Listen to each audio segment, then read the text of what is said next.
नमस्कार सभी को, स्वागत है आप सभी का हमारे YouTube चैनल कक्षा 9वीं और 10वीं में। बच्चों, आज हम करने वाले हैं क्लास 10th एचएसटी से चैप्टर फेडरलिज्म। सवाल आता है ये फेडरलिज्म होता क्या है, तो इसको हम लोग समझेंगे एग्जाम्पल से एक। ठीक है, बट पहले हम लोग पढ़ लेते हैं कि इसका हिंदी मतलब क्या है। इसको हिंदी में कहते हैं संघवाद। ठीक है, अब देखो है क्या ये संघवाद, व्हाट इज फेडरलिज्म। हम लेंगे एग्जाम्पल इंडिया का। इंडिया में पूरी कंट्री को रूल करने के लिए या पूरी कंट्री को गवर्न करने के लिए हमारे पास सेंट्रल गवर्नमेंट है, जो अभी बीजेपी है, भारतीय जनता पार्टी है। ठीक है, अब इंडिया जो बना है, इंडिया बना है स्टेट से मिलके। इंडिया में 28 स्टेट्स हैं। ठीक है, तो जो ये 28 स्टेट्स हैं, इनके लिए अलग से 28 स्टेट गवर्नमेंट है। ठीक है, हमारे इंडियन कॉन्स्टिट्यूशन ने, इंडिया के कॉन्स्टिट्यूशन ने इन दोनों को अलग अलग पावर्स दी हुई हैं। इनकी अलग पावर्स हैं, इनकी अलग पावर्स हैं। दोनों में अगर पावर्स को लेके झगड़ा होता है तो दोनों पहुंच जाती हैं आपकी सुप्रीम कोर्ट के पास। ठीक है, ये जुडिशरी हमारी। तो ये जो पावर शेयरिंग हो रही है यहाँ पे, एक तरीके से बोलो, पहले हम लोग पढ़ चुके हैं पावर शेयरिंग के बारे में। तो ये जो सिस्टम है किस चीज़ का, वर्टिकल शेयरिंग ऑफ पावर, इसे क्या बोलते हैं हम लोग, इसे हम लोग बोलते हैं फेडरलिज्म। ठीक है, so the division of power, what is federalism, the division of power among different level of government. कौन कौन सी लेवल होती हैं, एक सेंट्रल लेवल, एक स्टेट लेवल, और इसमें लोकल गवर्नमेंट भी आ सकता है आपका। ये जैसे इंडिया में आपका लोकल गवर्नमेंट भी आपका इंक्लूड है। तो इस सब को हम लोग फेडरलिज्म कहते हैं। Federalism is a system of government in which power is divided between central authority and various constituent units of a country. Central authority ये हो गई है और ये अलग अलग उसकी यूनिट्स हैं। अक्सर देखा जाता है कि आपके बेटा गवर्नमेंट के दो होते हैं लेवल। पहला होता है आपका कि एक पूरी कंट्री के लिए, एंटायर कंट्री, जिसको बेटा आप लोग सेंट्रल गवर्नमेंट या फिर आप यूनियन गवर्नमेंट कहते हो। और दूसरा होता है क्या, ये government at the level of provinces और स्टेट्स, जो मतलब जैसे आपका छोटे मोटे स्टेट्स के काम करते हैं। जैसे मैंने बोला दिल्ली में केजरीवाल है, दिल्ली में केजरीवाल है, तो केजरीवाल जो है वो हमारे दिल्ली का मुख्यमंत्री है। जो हमारे मोदी जी हैं वो हमारे देश के पीएम है। तो पूरे देश के लिए अलग है और केजरीवाल अलग है। ठीक है, तो ये दोनों आपके अलग अलग हो चुके हैं। डन, हम लोग पढ़ चुके हैं फेडरलिज्म होता क्या है। Now will go for features of federalism. Feature मतलब इसकी क्या बातें हैं, ऐसा होता क्या है, इसमें पूछ सकते हैं, इंपॉर्टेंट है आपका ये क्वेश्चन आपके लिए। तो पहला पॉइंट क्या है कि दो या दो से अधिक लेवल होते हैं गवर्नमेंट के। हमने पहले पढ़ा था ये, यानी कि आपका सेंट्रल गवर्नमेंट या फिर स्टेट गवर्नमेंट और लोकल गवर्नमेंट। एक, दो, तीन, हमारे इंडिया में 3 लेवल है। ठीक है, अब इन तीनों के अपने अलग अलग होते हैं जुरिडिक्शन, यानी कि कॉन्स्टिट्यूशन ने इनको अलग अलग पावर्स दी हुई हैं ताकि इन तीनों के बीच में कोई डिस्प्यूट ना हो। इनके अपने अलग काम है, इनके अपने अलग काम है, इनके अलग काम है। इन दोनों के कुछ अगर काम कॉमन भी होते हैं तो उन कामों को कंकरेंट लिस्ट में डाला गया है। ठीक है, नेक्स्ट पॉइंट मैंने पहले बता दिया आपको, थर्ड पॉइंट कि जो एग्जिस्टेंस है, जो अथॉरिटी है, वो तीनों लेवल्स की आपकी कैसी है, कॉन्स्टिट्यूशनली करेंट, मतलब संविधान ने दिया इनको। ठीक है, the powers have been given by constitution. ठीक है, धीरे पढ़ोगे। नेक्स्ट पॉइंट, अगर कुछ कॉन्स्टिट्यूशन में बदलाव लाना, पूरे कंट्री के कॉन्स्टिट्यूशन में बदलाव लेके आना होता है, तो सिर्फ सेंट्रल गवर्नमेंट नहीं, दोनों मिलके काम करते हैं। इंडियन कॉन्स्टिट्यूशन का आर्टिकल नंबर 368 यही बोलता है कि दोनों सेंट्रल गवर्नमेंट और स्टेट गवर्नमेंट जो है वो मिलकर काम करेंगे हमारी कंट्री के लिए। आपका ये अगर इनके बीच झगड़ा होता है तो कोर्ट तो है ही, ठीक है ना, सुप्रीम कोर्ट तो हमारे पास में है ही, एक अंपायर के रूप में इनके झगड़े को सॉल्व करने के लिए। दूसरी बात, जो इन दोनों के रेवेन्यू सोर्स है, यानी कि जो टैक्स है, पता होगा ना आपको, जीएसटी जो है वो 2 पार्ट्स में है हमारे इंडिया के अंदर। एक यहाँ का सीजीएसटी, एक सेंट्रल गवर्नमेंट का, और आपका एसजीएसटी यानी कि एक स्टेट गवर्नमेंट का। तो भी कोई इशू आपका आता ही नहीं है आपका ये। तो दोनों के अपने अलग अलग सोर्स और रेवेन्यू आपका ये। एंड नेक्स्ट पॉइंट कि इस सिस्टम के 2 ऑब्जेक्टिव होते हैं आपके, क्या कि एक तो सेफ गार्ड प्रमोट करना यूनिटी को, और हमारी कंट्री में जो डाइवर्सिटी है, जो अलग अलग धर्म है, अलग अलग जाति है, अलग अलग बोलियाँ हैं, उनको सबको एक लेके चलना। So these are the features of federalism. ठीक है, ये बहुत इंपॉर्टेंट था जो आप बेटा आप यहाँ पे कर चुके हो। नेक्स्ट एक और जरा फीचर जरा देख लो इसके अंदर कि और वैसे इतना खास नहीं है, बट स्टिल आप कर लो, आपस में ट्रस्ट करना, एग्रीमेंट करना ये ज़रूरी आपका ही है। अब वो क्या होता है कि अलग अलग कंट्रीज़ में अलग अलग तरह से काम होते हैं, तो कैसे पावर को यहाँ पे बैलेंस करते हैं। मैंने बोला ना, कुछ लोग ऐसे होते हैं जो सबको साथ लेके चलने की क्षमता रखते हैं, और कुछ लोग नहीं चलते, कुछ लोग पूरी टीम लेके चलते हैं साथ, कुछ लोग अपना अपना चलते हैं। तो ये एग्जांपल लेंगे कि जो लोग, मैंने बोला ना आपका कि जैसे पहला पॉइंट क्या था आपका, कमिंग टुगेदर फेडरेशन, पहला पॉइंट क्या, देखो अब सुनो यहाँ से, in this type states come together on their own to form a bigger unit and they have equal power and are equally strong the federal government. ठीक है, they are coming together because they want to maintain sovereignty, entity and security of its own. USA की बात करो, Switzerland की बात करो, Australia की बात करो, ये क्या है, ये आपके कमिंग टुगेदर फेडरेशन है, यानी कि ये सारे इकट्ठा, यानी कि सिंगल ही काम कर रहे हैं सारे ये।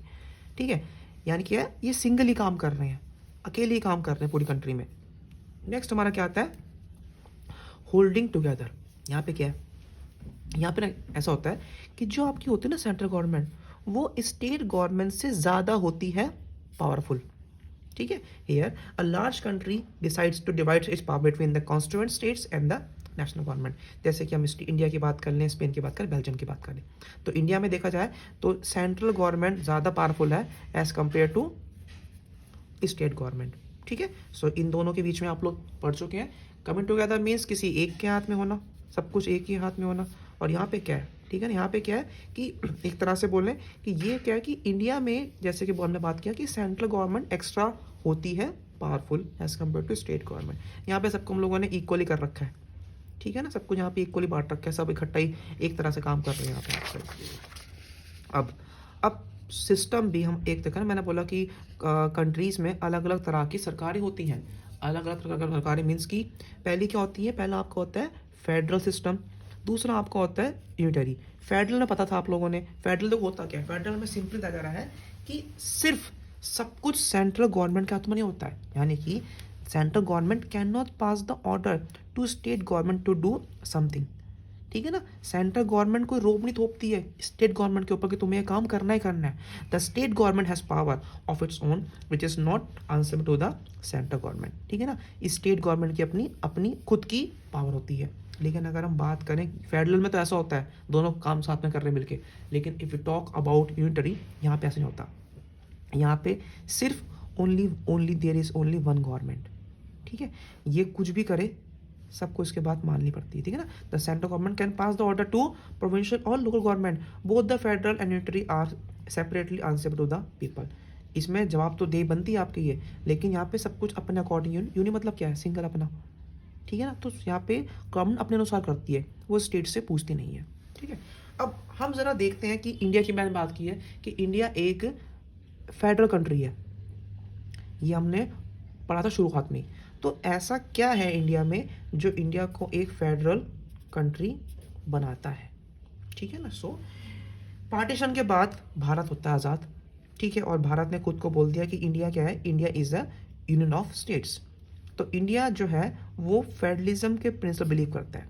तो फेडरलिज्म के प्रिंसिपल में सबसे पहले हमारा क्या था, सबसे पहले हमारा आया था टू टायर सिस्टम, यानी कि हमारी इंडिया में यूनियन गवर्नमेंट भी होगी और सेंट्रल गवर्नमेंट दोनों एक ही होते हैं, और हमारे पास में स्टेट गवर्नमेंट भी होगी। हमारे पास में क्या है, हमारे पास में दोनों है, पहली बात। दूसरी बात हमारी क्या आती है,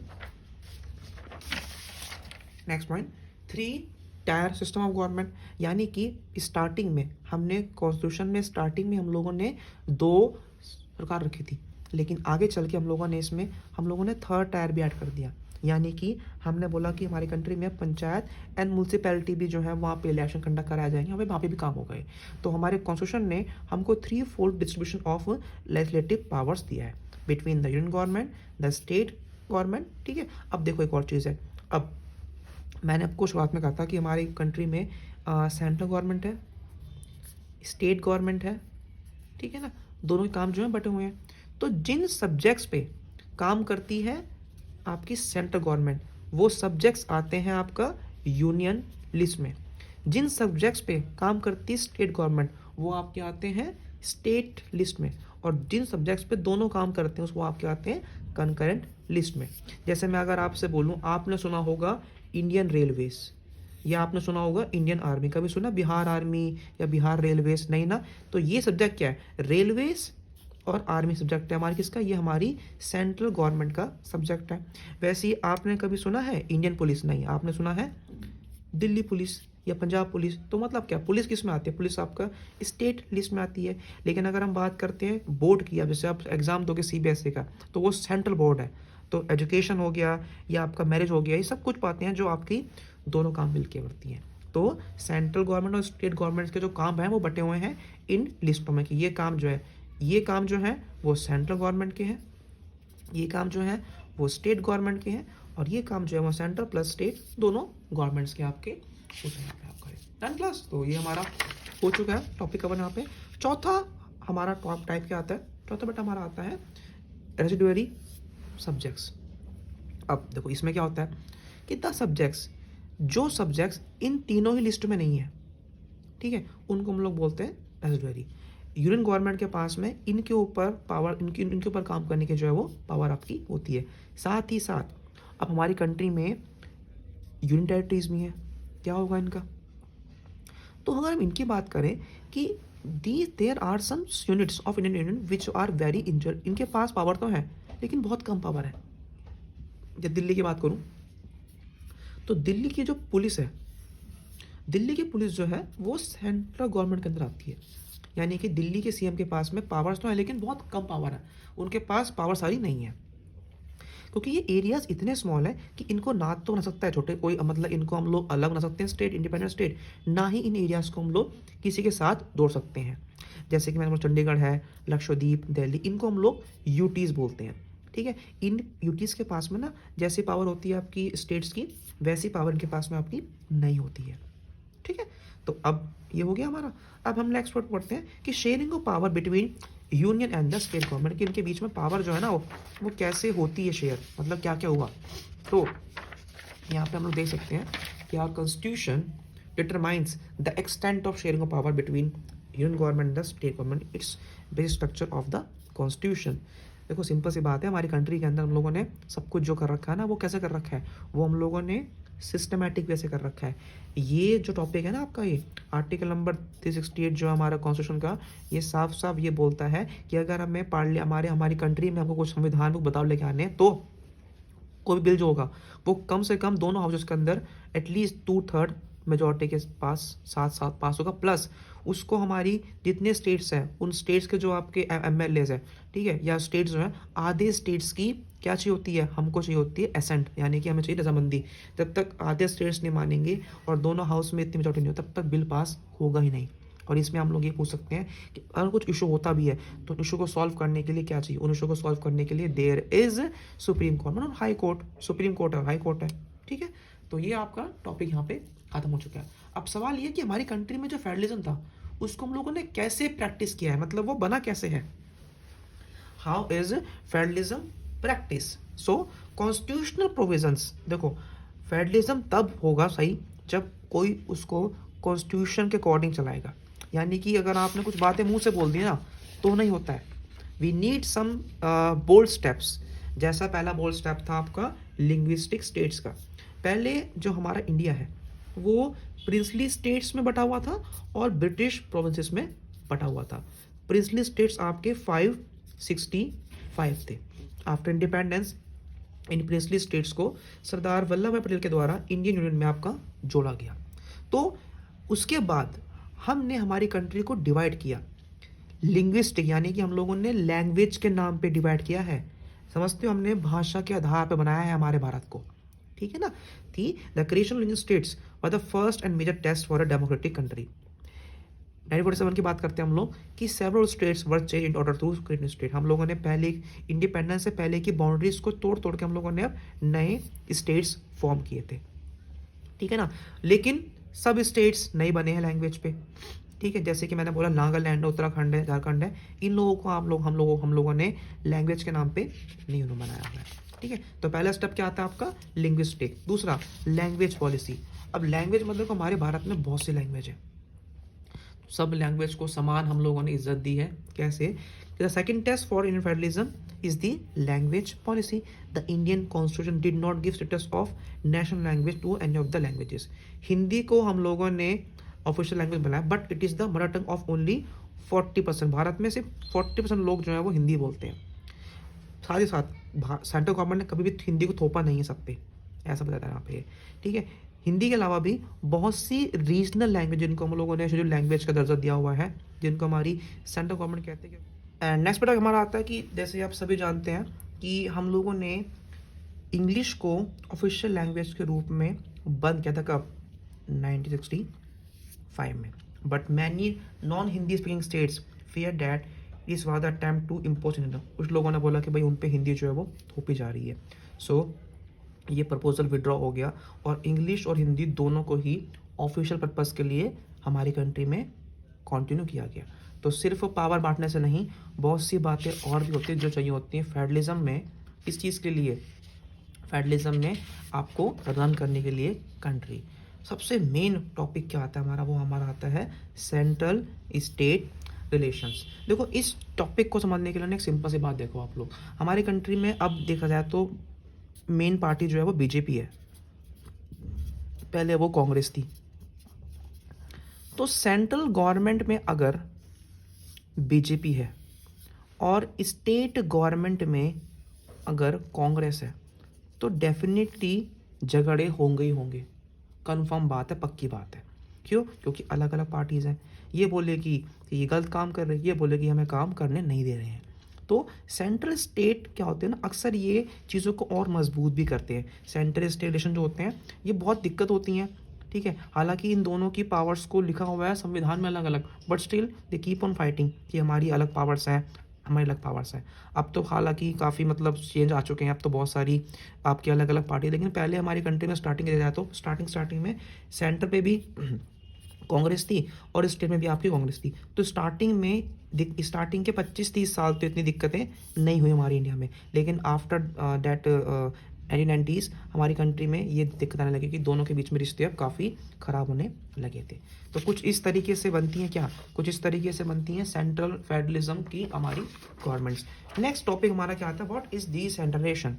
देखो सेंट्रलाइजेशन का मतलब क्या होता है, जब पावर्स किसी एक हाथ में होती है. ठीक है, यानी कि सिर्फ सेंट्रल गवर्नमेंट के हाथ में होती है. जब हम देखते हैं कि हमारी कंट्री में पावर्स क्या है, पावर्स हमने डिवाइड की हुई हैं, तो उसको हम लोग क्या बोलते हैं, उसको हम लोग बोलते हैं decentralisation. When power is divided, ठीक है, when power is taken away from the central under state government and given to local government. जब पावर सेंट्रल और स्टेट छीन के आपकी लोकल गवर्नमेंट को दी जा रही है, इसको हम लोग बोलते हैं आपका डिसेंट्रलाइजेशन. ठीक है, अब हमारी कंट्री में स्टार्टिंग में हम लोगों ने 40 साल तो कंट्री को सेंट्रल गवर्नमेंट और स्टेट गवर्नमेंट के दम पे रन किया था. लेकिन आगे चल के हमको ये फील हुआ कि शायद हमारी कंट्री में एक थर्ड है, यानी कि हमारी कंट्री में लोकल गवर्नमेंट में होना चाहिए. तो हमारी कंट्री में इस गवर्नमेंट को बना दिया गया. ठीक है, ये जो है ये विलेज के अंदर पंचायत और अर्बन एरियाज में म्यूनसिपैलिटी के लिए काम कर. जैसे दिल्ली की बात, दिल्ली में आपकी एमसीडी है, मुंबई में आपकी बीएमसी है. ठीक है, इनके इलेक्शन जो है पहले तो होते नहीं थे रेगुलरली, लेकिन इनके लिए अब जो बनाया गया काफ़ी इन्होंने बदलाव किए. 1992 में जो हमारी कंट्री में 73rd और 74th हुआ था, अमेंडमेंट हुआ था, उस अमेंडमेंट के द्वारा अब यहाँ पे इलेक्शंस भी होने लगे रेगुलर. ठीक है, साथ ही साथ में इन्होंने बोला कि भाई यहाँ पे जो SC ST हैं, जो महिलाएं हैं, जो उनके लिए सीट्स क्या होंगी, रिजर्व होंगी. ठीक है, 1/3 सीट तो वुमेन के लिए रिजर्व होंगी. अलग से एक स्टेट इलेक्शन कमीशन बनेगा जो यहाँ पे जो है वो इलेक्शंस आपका कंडक्ट कराएगा. ठीक है बच्चों मेरे, तो ये आपका एक टॉपिक है जो आपको पढ़ना है यहाँ पे. एंड लास्ट टॉपिक हमारा क्या आता है, पंचायती राज सिस्टम. यानी कि अगर हम गाँवों की बात करें तो गाँवों में हम लोग अक्सर बोलते हैं पंचायती राज सिस्टम. ईच विलेज की बात करें या ग्रुप की बात करें, वहाँ पे आपकी होती है ग्राम पंचायत, और इस ग्राम पंचायत का होता है आपका एक सरपंच, जिसको हम लोग प्रेसिडेंट भी कहते हैं. The members of panchayat are directly elected by the elder population of that ward. Panchayat works under the president of Gram Sabha. ठीक है, ग्राम मतलब गांव, गाँव के अंदर ग्राम सभा मतलब एक गांव है जो आपके लोग से मिलकर बनी हुई है, और वहाँ पे आपकी पंचायत है, और पंचायत का आपका मुखिया कौन है, आपका सरपंच आपका वहाँ पे मुखिया रहता है। ठीक है, ये जो ग्राम सभा के लोग होते हैं ये साल में 2 बार ये बार मिलते हैं अपने बजट के डिस्कस करने के लिए, अपनी चीज़ों को ठीक करने के लिए, अपने कहते हैं ना अपनी दिक्कत को ठीक करने के लिए। A few gram panchayat are group together to form panchayat samiti. 5-6 गाँवों की पंचायतें मिलकर बनाती हैं पंचायत समिति और ब्लॉक और मंडल। द मेंबर्स ऑफ पंचायत समिति elected by all the panchayat members in that area. ठीक है ना, 5 गाँवों के मिल के सरपंच जो है वो इसको बनाते हैं। इसके बाद हमारा आता है जिला परिषद। ठीक है, अब मैंने बोला ना ग्राम पंचायतें मिलके बना रही पंचायत समिति, और पंचायत समिति क्या बना रही मिलके, ये बना रहे हैं मिलके जिला परिषद। Most of the zila parishad members are either elected members of Lok Sabha, MLA और डिस्ट्रिक्ट और some other officials at local. मैंने कि जो ये होता है ना जिला परिषद, इसमें कोई आम इंसान नहीं, इसमें इलेक्टेड लोग ही बनते हैं। द चेयरपर्सन जो होता है जिला परिषद का वही इसका पॉलिटिकल हेड होता है। अगर हम बात करते हैं म्यूनसिपैलिटीज़ की, तो ये आपकी बड़ी बड़ी सिटीज़ में होती है। जैसे हम लोग दिल्ली की बात करें, मुंबई की बात करें, तो यहाँ पे आपको मिलेंगी म्यूनसिपैलिटीज़ आपका ये। अब यहाँ का जो होता है मुखिया, ठीक है ना, the chairperson of municipality is the political head of the community. The political head क्या बोलते हैं यहाँ पे हम लोग बोलते हैं मेयर बोलते हैं इनको। ठीक है, एंड ओवर आउट 36 लाख जो लोग हैं वो पंचायत में मिलेंगे आपके म्यूनसिपैलिटी में, और इसमें से आपकी महिलाओं का रोल जो है काफ़ी आपका बढ़ रहा है जो आपका ये। लास्ट हमारा आता है constitutional status for local government. यहाँ पे आपका कुछ पढ़ना नहीं है आपको, बस ये है कि यहाँ पे आपको जस्ट एक बार इसको रीड करना है। सो क्लास हम लोगों ने चैप्टर पढ़ लिया है फेडरलिज्म में। पावर शेयरिंग की बात हुई एक तरीके से, आपका वर्टिकली हम लोग पावर शेयरिंग कर रहे हैं यहाँ पे, कैसे कैसे पावर शेयरिंग हुई ये सब आपको यहाँ पढ़ना है। थैंक यू सो मच, मिलते हैं बेटा बहुत जल्द आपसे हमारी नेक्स्ट वीडियो में।